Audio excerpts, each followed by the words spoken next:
Ayer transmitimos desde la Cumbre de la Comunicación. Uno de los participantes, ya después de que había cerrado el programa, fue Ildefonso Guajardo, secretario de Economía del Gobierno de la República. Tuve oportunidad de conversar con él. Esta es la entrevista. Hay mucha inquietud en las reformas y, como planteaste, bueno, son reformas que el país requería desde hace mucho tiempo. En términos generales, ¿tú crees que estas reformas nos van a permitir generar un mayor crecimiento? Sin duda el reto, una vez que se procesen, es justamente su implementación, y en la implementación va a haber parte importante de cómo poder sacar lo máximo de estas reformas. Creo que son fundamentales, son necesarias para poder recomponer el destino del país. Hace algunos días estuve en Reynosa. Una gran preocupación encontré entre quienes invierten en México en la industria maquiladora, y me dicen, con los nuevos impuestos que se están promoviendo, simple y sencillamente no vamos a ser productivos, nos vamos a tener que salir del país, y estamos generando 2 millones de empleos, 2.300.000. ¿Qué va a pasar con esta industria? Yo creo que uno de los grupos empresariales con los que me junté de inmediato después del 8 de septiembre fue con la industria de la exportación, Index, que incluye a todos los maquiladores, y con la industria automotriz, que es nuestro principal exportador. Con ellos comentamos, ya en diálogo con la Secretaría de Hacienda, que inmediatamente estamos trabajando en un esquema de certificación. La preocupación de la Secretaría de Hacienda es el abuso del esquema de importaciones temporales, donde algunas empresas falsamente dicen que exportaron, y lo que están haciendo es debilitar el fisco con devoluciones realmente fraudulentas. Pero para solucionarlo, pues no podemos afectar la competitividad del sector exportador. Se está diseñando un esquema de certificación donde muchas empresas serias, transparentes, podrán seguir beneficiándose del esquema temporal de importaciones sin necesidad de financiar lo que cuesta pagar el IVA y luego recuperarlo. Serían 25,000 millones de dólares, que sería una cantidad muy alta, y el costo de financiamiento haría menos competitivo al sector exportador. Estamos solucionándolo y creo que estamos llegando ya a una solución con la Secretaría de Hacienda. O sea, sí hay conciencia de que este tipo de impuesto podría sacarnos de la jugada. Que nos podría afectar muchísimo la competitividad. Recientemente, hace 2 semanas, estaba yo en Tijuana. La preocupación es distinta. El sector comercio, también la Secretaría de Economía es cabeza de este sector, y me dicen, si yo tengo que pagar el 16% de IVA, de por sí no soy competitivo con los comercios del otro lado que pagan 8%, pero simple y sencillamente también me sacan de la jugada. Yo te diría, Sergio, que analizando los diferentes sectores de la economía mexicana, hay algunos sectores que son altamente competitivos, vis a vis la competencia en Estados Unidos. El sector alimentario es altamente competitivo. En muchos temas del sector electrónico somos bastante competitivos. El análisis que ha hecho la Secretaría de Hacienda y que nos ha compartido es que a veces el diferencial no se ve, el diferencial del IVA entre frontera. Yo soy de Monterrey, por ejemplo. Cuando ves los precios de los televisores y de algunos aparatos, precio final después de impuestos es el mismo. Quiere decir que el margen realmente se queda en el sistema de comercialización. Y lo más importante no es tanto si es el 16 o el 11 y cómo en un momento determinado le das equidad a ciudades que están un poquito más allá de la frontera y que tienen que pagar el 16, sino lo más importante es qué haces justamente con los programas para mejorar la competitividad de la frontera. Yo creo que si dirigimos programas que son fundamentales para el comercio internacional, como poder invertir en infraestructura fronteriza, en puntos de cruce, en mejoramiento del sistema aduanal, podríamos devolverle a la frontera un esquema de competitividad productivo mucho más importante que lo que se refiere al 5% de impuesto. Ildefonso, en esta presentación ante la Cumbre de la Comunicación enfatizaste un tema que a mí me parece crucial, la competitividad de México. ¿Qué tan competitivos estamos siendo en estos momentos y qué podemos hacer? ¿Realmente nos harán más competitivas las reformas?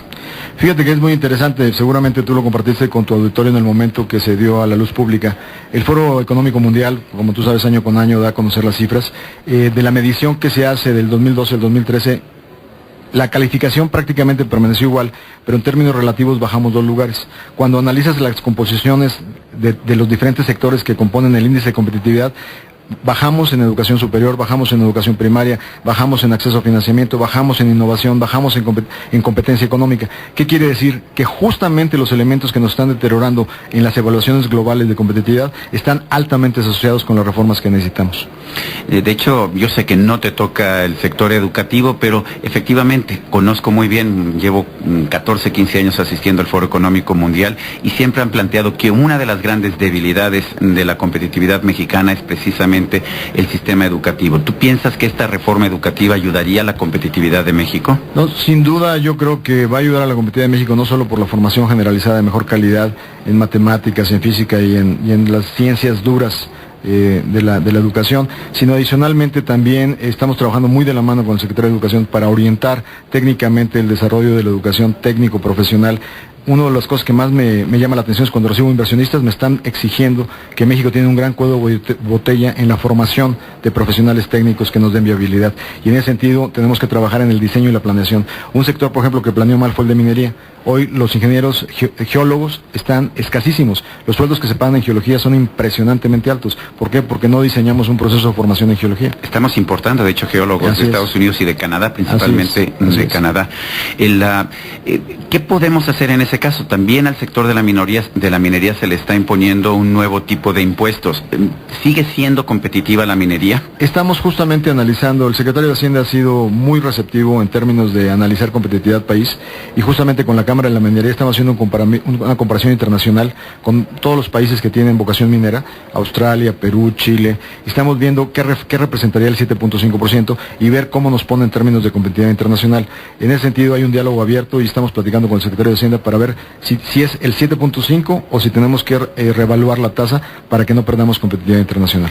Después del 2009 las exportaciones mexicanas empezaron a crecer a números muy importantes, de doble dígito incluso, y sin embargo tuvimos en este 2013 una situación de estancamiento. Acaban de salir las cifras del INEGI para agosto y tenemos un incremento de agosto a agosto de 3%, un incremento anual enero a agosto de 1.6%. ¿Nos vamos a tener que conformar con esas cifras? No, sin duda tú sabes perfectamente que 2/3 partes del motor de crecimiento de la economía mexicana depende de las exportaciones, y es por eso que se explica la desaceleración de la economía en este año, porque la economía norteamericana, de venir creciendo a mayores tasas en el 2011-12, se redujo su potencial de crecimiento en la primera parte del 2013, siendo nuestros principales compradores de exportaciones. Hay un impacto directo en la evolución de la economía. No nos debemos de conformar con esas tasas.